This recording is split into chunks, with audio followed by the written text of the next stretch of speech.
Shalom, salam sejahtera buat kita semuanya. Kembali lagi di YouTube channel saya di Andri Nababan Channel, dan kita akan mendengarkan firman Tuhan. Namun sebelumnya saya mengajak Bapak Ibu Saudara-saudari yang terkasih dalam nama Tuhan Yesus Kristus untuk boleh share dan subscribe YouTube channel ini agar penyebaran firman Tuhan boleh sampai kepada orang yang belum percaya. Karenanya kita satukan hati, kita berdoa. Damai sejahtera Allah yang melampaui segala akal, itulah yang memelihara hati dan pikiran kita dalam Kristus Yesus Tuhan kita. Amin. Saudara-saudara terkasih dalam nama Tuhan Yesus Kristus, firman Tuhan khotbah epistel di Minggu tanggal 28 Maret 2021, di Minggu Palmarum ini, tertulis dalam Yohanes pasal yang ke-12, ayat 12 sampai dengan pasal yang ke-16. Demikian pembacaan firman Tuhan. Keesokan harinya ketika orang banyak yang datang merayakan pesta mendengar bahwa Yesus sedang di tengah jalan menuju Yerusalem, mereka mengambil daun-daun palem dan pergi menyongsong dia sambil berseru-seru, "Hosana, diberkatilah dia yang datang dalam nama Tuhan, Raja Israel." Yesus menemukan seekor keledai muda, lalu ia naik ke atasnya seperti ada tertulis, "Jangan takut, hai putri Sion, lihatlah, Rajamu datang, duduk di atas ekor anak keledai." Mula-mula murid-murid Yesus tidak mengerti akan hal itu, tetapi sudah Yesus dimuliakan, teringatlah mereka bahwa nats itu mengenai dia, dan bahwa mereka telah melakukannya juga untuk dia. Demikian pembacaan firman Tuhan. Saudara-saudara terkasih di dalam nama Tuhan Yesus Kristus, minggu ini kita akan memasuki dengan namanya Minggu Palmarum. Seluruh umat Kristiani menyebut hari yang khusus ini sebagai hari yang penting, tepatnya 5 hari menjelang Jumat Agung. Apa yang istimewa dengan Minggu Palmarum ini? Ya, kita diingatkan bahwa beberapa hari sebelum Yesus ditangkap dan disalibkan, dia diulu-ulukan dengan penuh antusiasme oleh penduduk kota Yerusalem dan disambut dengan yel-yel, "Hosana, diberkati dia yang datang dalam nama Tuhan. Diberkatilah kerajaan yang datang, kerajaan Bapa kita Daud. Hosana di tempat yang maha tinggi." Di Yohanes 12 ayat 13. Memaknai Minggu Palmarum ini, yaitu minggu sebelum peristiwa kematian Tuhan Yesus di hari Jumat Agung, di mana makna utama Minggu Palmarum yaitu minggu penghayatan akan arti penderitaan yang juga dimaksud sebagai minggu permuliaan bagi nama Tuhan Yesus. Dua hal yaitu penderitaan dan kemuliaan itu seolah-olah berlangsung menyatu. Ya, makanya makna daripada Minggu Palmarum ini itu berarti menyiapkan penderitaan Kristus Yesus sekaligus memulai permulaan terhadap pribadi Tuhan Yesus Kristus itu sendiri. Perjalanan Tuhan Yesus ke Yerusalem merupakan bagian dari misi penyelamatan Allah. Dalam suasana menyambut pesta Paskah, Tuhan Yesus memasuki kota Yerusalem yang dipenuhi kedatangan orang Yahudi dari berbagai tempat untuk beribadah. Informasi kedatangan Tuhan Yesus ke Yerusalem itu mendapat respon positif. Bisa jadi karena pelayanan Tuhan Yesus yang fenomenal, atau mujizat-mujizat yang dilakukannya, atau banyak hal yang diajarkan yang secara membuat orang takjub akan hal itu, dan itu diakui oleh banyak orang. Tentu kalau kita melihat ayat sebelumnya di ayat 17, ini berbicara tentang kesaksian hidup dari mereka yang melihat kebangkitan daripada Lazarus, yaitu dari kematiannya, yang mendorong orang banyak menyambut Yesus Kristus dengan gembira. Mereka mengangkat tangannya, melambaikan daun-daun palem sebagai bentuk penghormatan kepada Yesus sebagai tokoh yang diharapkan, yang mampu menjadi raja Yahudi secara politis, yang membebaskan permasalahan-permasalahan mereka, baik secara pajak ataupun pergumulan-pergumulan sosial kemasyarakatan ketika itu. Mereka mengangkat suara dan menyampaikan kata-kata pujian, "Hosana, diberkatilah dia yang datang dalam nama Tuhan, Raja Israel." Pujian yang mengandung harapan agar Yesus dapat menyelamatkan mereka segera mungkin dari belenggu penjajahan Romawi ketika itu. Nah, Yesus pantas mendapatkan penyambutan yang luar biasa itu, seperti rakyat yang dengan sukacita melepaskan kemenangan.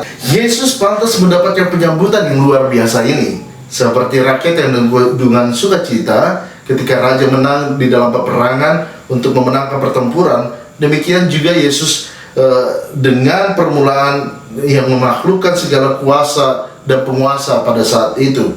Yesus akan memenangkan peperangannya melalui kematian di kayu salib dan kebangkitannya Inilah yang menjadi sukacita yang kita boleh maknai secara spiritual. Hosana, diberkatilah dia yang datang dalam nama Tuhan Raja Israel. Demikianlah petikan berani dan percaya diri yang berkobar-kobar yang mengelulukan Yesus di Yerusalem. Mereka yang datang begitu yakin bahwa Yesuslah adalah Raja yang mampu mempunyai kuasa yang tak terhingga.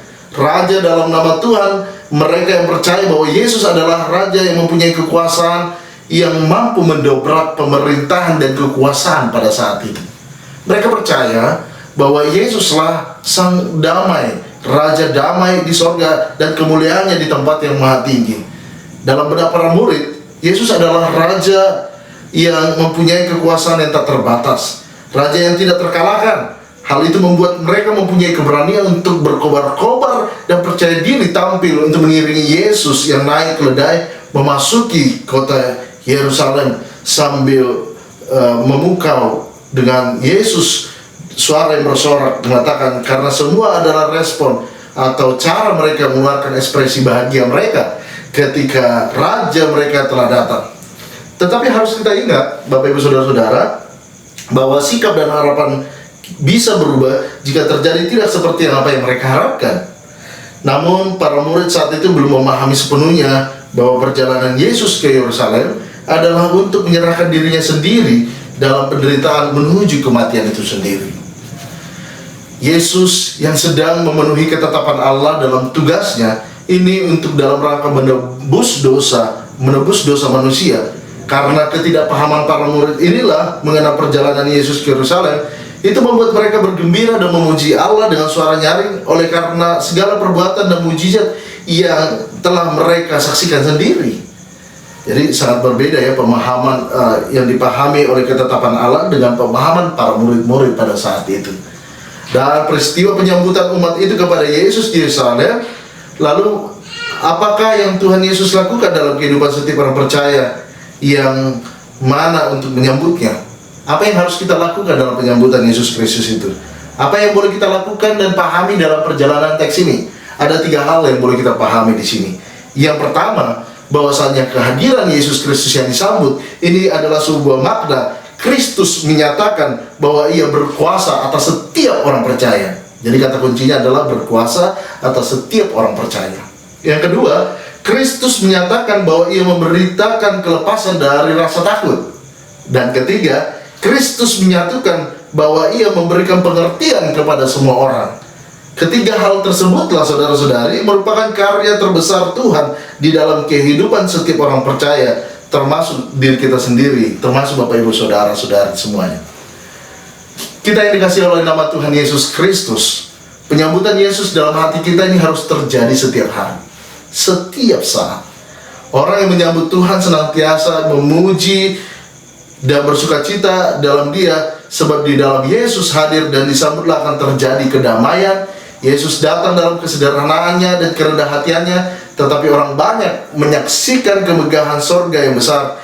Itulah yang membuat mereka berseru dan berkata, Hosana.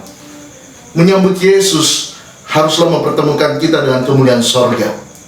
Maka segala sesuatu yang kita lakukan harus menyatakan kemuliaan sorga itu sendiri. Bukan hanya dengan kata-kata yang menyerukan Hosana, keselamatan, tetapi seluruh aspek kehidupan kita harus menunjukkan bahwa kita adalah orang yang merdeka, yang sudah diselamatkan, yang ditebus dari segala dosa dan diperdamaikan dalam Yesus bagi kemuliaan Bapa di sorga. Tuhan memberkati kita dan keselamatan terjadi atas Bapak Ibu Saudara-saudari. Amin. Kita berdoa. Bapa dalam sorga, terima kasih Tuhan Yesus untuk firman-Mu pada saat ini. Biarlah Tuhan, Engkau yang layak dipuji dan disembah dalam kehidupan kami sehari-hari. Engkaulah Allah yang memerdekakan, yang menyelamatkan kami dari belenggu dosa dan kematian. Terima kasih kepada-Mu Tuhan. Biarlah firman-Mu pada saat ini meneguhkan kami, meneguhkan orang percaya Tuhan, semakin beriman dan takut akan Tuhan. Di dalam nama Yesus Kristus kami berdoa dan mengucap syukur. Amin.